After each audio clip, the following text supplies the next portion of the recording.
Max Gorlin, Melbourne Football Club. You're listening to the Coaches Panel. This is Nat Fyfe from the Fremantle Footy Club. Trent Cotchin from the Richmond Footy Club. Scott Pendlebury from the Collingwood Football Club. You're listening to the Coaches Panel. Patrick Cooch from the Carlton Footy Club. It's Rory Sloane here from the Adelaide Crows. This is Tom Mitchell. You're listening to the Coaches Panel.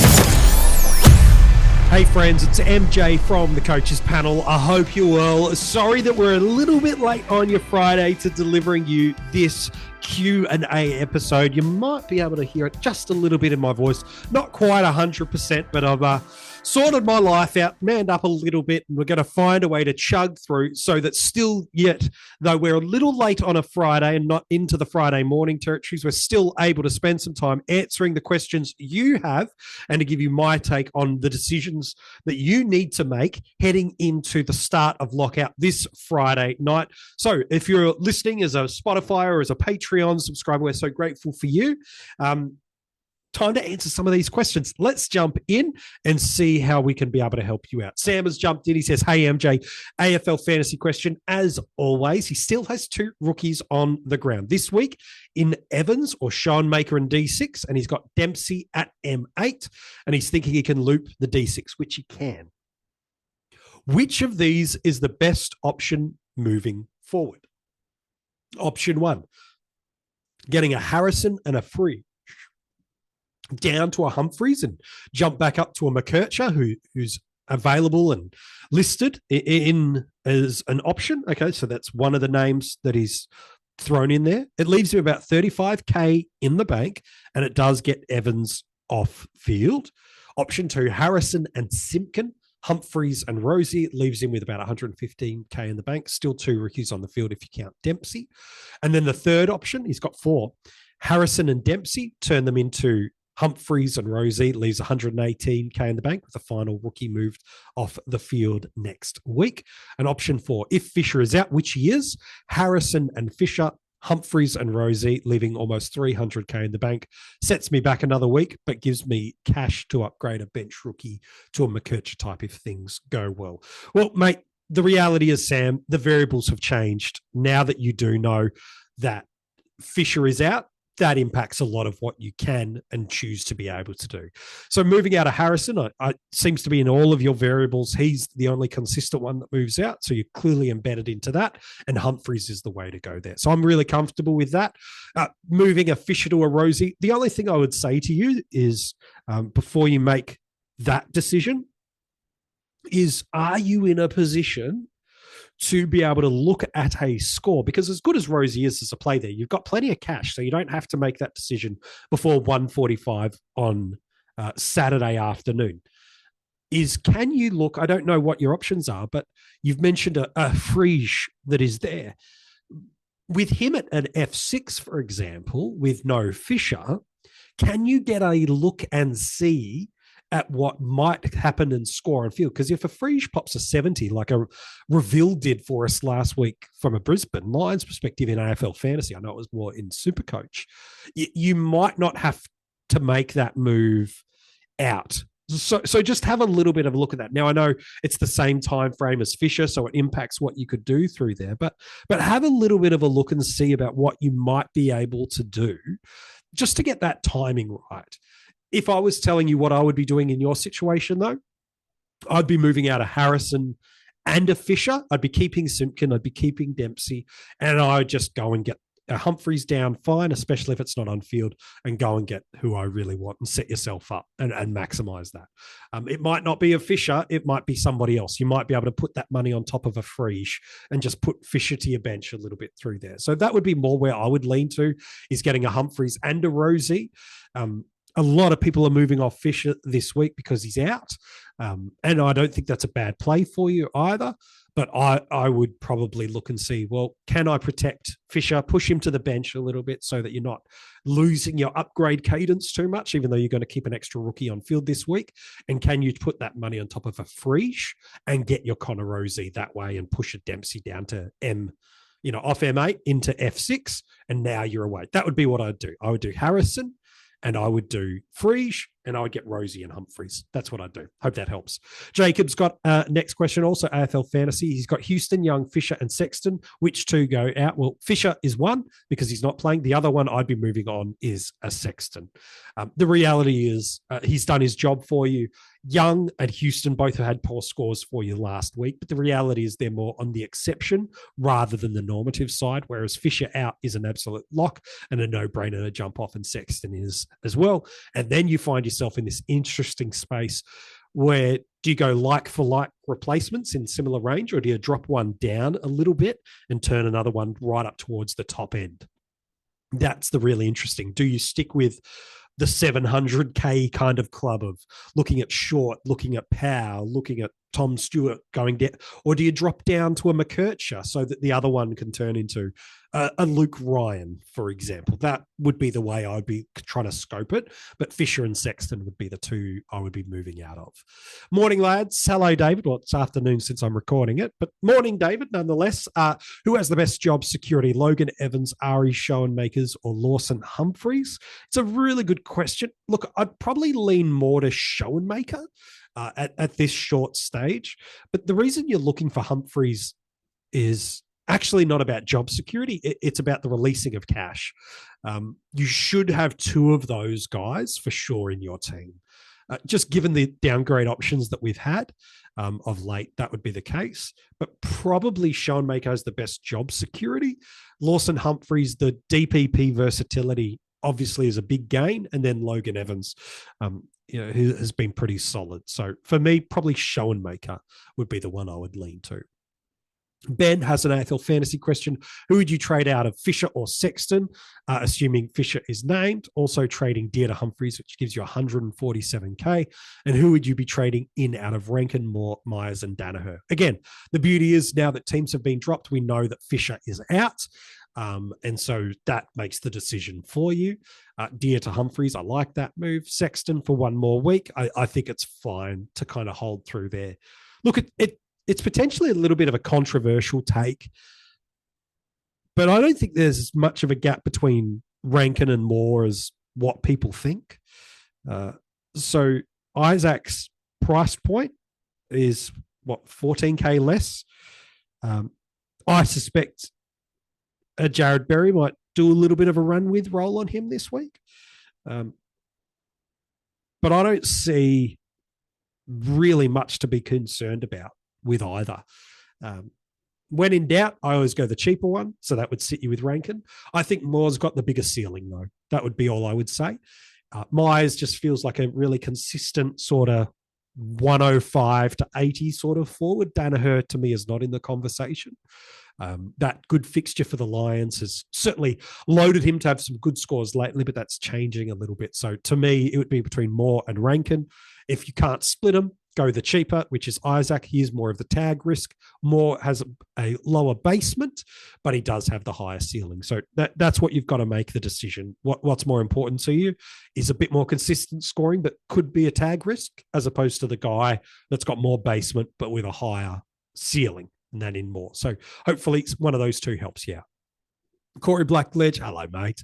He's got an AFL fantasy question. He's ranked basically 11K and he's got 151K in the bank. What does he do with this team? He's trying to get a rookie off field, but have a feeling to get more cash. I could trade Martin down to a Stewart or McKercher. If you think good options, please, and a Friese up. Okay, here's the team. Let's see what we can do. Brian, Clark, Dacos, Sheasel, Martin, that's Nick Martin, by the way, and Young with the bench of Archer, Schoenmaker. The midfield, Goulden, Walsh, Dunkley, Merritt, Sarong, Butters, Green, and Rosie, with McAuliffe and Brown on the bench. Cherry and English is what he's got sitting around in his team as an option through the bench of the rucks, with Barnett, Flanders, Zorko, Heaney, Caldwell, Friese, and Dowling, with Biggie Nugent and Jack Hutchinson on the bench. Zach Reed is his utility. For me, straight away, the most obvious move I'd be looking at is dropping a McAuliffe down to Humphreys. That would be the move I would probably make. I know you're looking at freeing up some cash from Nick Martin, but the money you're saving isn't actually overall improving your team. There's every chance that Martin, yes, he's had some positional volatility, but Stewart and McKercher are no certainties. And to me, I feel like a better use of your cash is to get that money off McAuliffe and get Humphreys in. And now then you're going to put some money on top of one of Frege or a Dowling as an option, while a Nugent does sit in there as someone you can look at as well. And in fact, that's probably the guy I'd more likely try to put some money on and just push and build a little bit of depth for you there. So that 151K you've got sitting there in the bank right now, if you did a McAuliffe down to Humphreys, that probably gives you around about 300K, 320K in the bank. And now all of a sudden a Biggie Nugent you can go up from relatively easily, and it gets you to a mid 600 sort of guy who can do a Frege, who's another 100K up, and then really you can go and get yourself one of Moore or one of Rankin, and probably that would be where I would lead to, is put that money on top of a Frege, because it gets you up to some better options. There are some speculative 600 forwards, and Simpkin is one of those. But I think if you were trying to get the better one, that would be the case. McAuliffe to Humphreys, leave Nick Martin. Frege, go and get one of Rankin or more. Very similar to Ben's question. Do you want the consistency of Rankin? There does come a bit of a tag risk, but I think Isaac's talented enough to not really give you much under 70 with some midfield and some centre-bouts action. Or do you want the potential 130s that I think Moore could bring? That's probably the decision I'd be looking at through there. Hope that helps you, mate. Clinton, hey, MJ AFL fantasy questions. So many AF questions. More on league matchups rather than ranking. All right, fair enough. This week, I'm likely forced to move Fisher out due to injury. I currently have him in defence. Simpkin is my sixth forward. So looking to keep Simpkin, as my opponent also has Simpkin, and instead look to bolster my backline. Is it worth going Fisher to a McKercher Stewart type, which gets me LDU to an uber premium like Dunkley and ultimately improves my forward line? Or should I instead just look to trade out one of my bench cows and get Fisher up to a better defender, such as a Nick Newman, which gets me a slightly stronger backline than my opponent? Obviously, also trying to do moves to keep upcoming final strength for my team.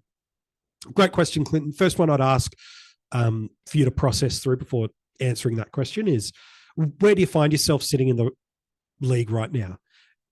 Is this a must-win match for you? Now, that's not a must-win match in the sense of if you don't win this, you don't make finals, but is this person, A, someone you really want to beat, and then B, how critical is this to your success? Because if you're positioned pretty safely in the top two at the moment, and dropping the win doesn't really do anything, well, saving the trades might be more beneficial as it goes on in terms of how you build your team's bench depth overall and keep your bench hygiene and cash generation going on. Because there's a world where LDU and Dunkley for the rest of the year score comparable. There really is. I really love the final month of the year for LDU, and him as a unique could be really handy for you. So that would be my first thing, is how important is the win this week? Great. That then tells me how hard you go this week. And is it, again, you have to win it because it's a matchup, you just want to beat the guy? Or is it because it's really critical to the way you set your season up? Those would be the kind of things for me. Personally, I'd be leaning a little bit more likely just to tighten up your defense a little bit more. I don't think you might gain with Fisher out. You might gain a little bit more by holding LDU and going up with a Fisher to a Newman type. He might not be the best one, but using him as the name that you mentioned, that could sit there rather than Fisher going down to Stewart McKercher and giving you the money through there. Personally, I'd bolster your backline a little bit more. I don't know if there's going to be a huge differentiation between LDU and Dunkley. David, so in RDT, yep, real dream team, I have a good rookie bench cover in the forwards, but I also have Fisher and Powell. Don't have Caldwell. Thoughts on plans? Do I hold Fisher for the week? David, the key question when it comes to limited trades is how many trades you got left? At no point jumping off of a Fisher. if you're down into your single digit handful of trades and man, you make this trade and potentially you're pretty much done. So for me, that's always the first variable. If you got 7, 8, 9 sort of trades left, absolutely no problem with you doing that. So that's absolutely fine. But the question for me is, what's the cover, and when do you need to make those calls by? With North Melbourne playing that early game on a Saturday this week, it really makes things pretty limited to Essendon and Collingwood players. And as you've mentioned, a player like Caldwell, well, you've got to make that call by Friday night. So to me, if I knew how many trades you had, that could give me an answer. If it's under 5, I'd probably look to hold Fisher. If it's over 5, I'd be aggressive and make that trade and absolutely go through there. Stuart Ward, hey MJ, AFL fantasy question. Here are my trades for the week. I'm currently ranked just inside the top 3K, 2.9, and the goal is a top 1K finish at this point. 68K in the bank. This is the team as it stands. I love when you give me the full team. Sheaswood, Dacos, Martin Young, Whitfield, Sexton, with Sean Maker and Reid on the bench. Zerrett, Sarong, Treloar, Butters, Goulden, Walsh, Green, LDU, McAuliffe, Dowling, and Sullivan on the bench. Okay, so it's one of them's utility. Cherry and Grundy with Barnett on the bench. Heaney, Flanders, Zorko, Caldwell, Fisher, Simpkin with Tholstrup and Kruger. Here are your 3 trade outs. Fisher and Simpkin gets you a Myers and a Rankin. Don't mind that. Fisher and a Simpkin out. Stewart via DPP. And any forward under 8'10". LDU and Fisher out. Rosie and any forward I like. I don't think you need Rosie. Given your worst performer is LDU, I do not think you're going to gain any significant advantage of going LDU down when you're still looking at obviously addressing Fisher, Simpkin, and Sexton as 3 concerning spots. To me, Sexton is more of an alarm for me than Simpkin is. So for me, I would be addressing Fisher and I would be addressing Sexton over Simpkin. We're only a couple of weeks removed from a really good performance from Jai. It's not that long ago. And no, I'm not referring to the West Coast Big 130. I'm talking about a mid-80s at the MCG just a couple of weeks ago.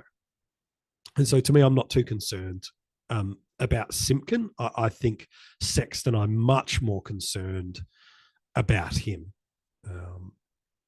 And so for me, I'd be doing Fisher and Sexton as a trade combo. The other advantage of going Sexton 2 over Simpkin is it basically gives you another 100,000 to play with.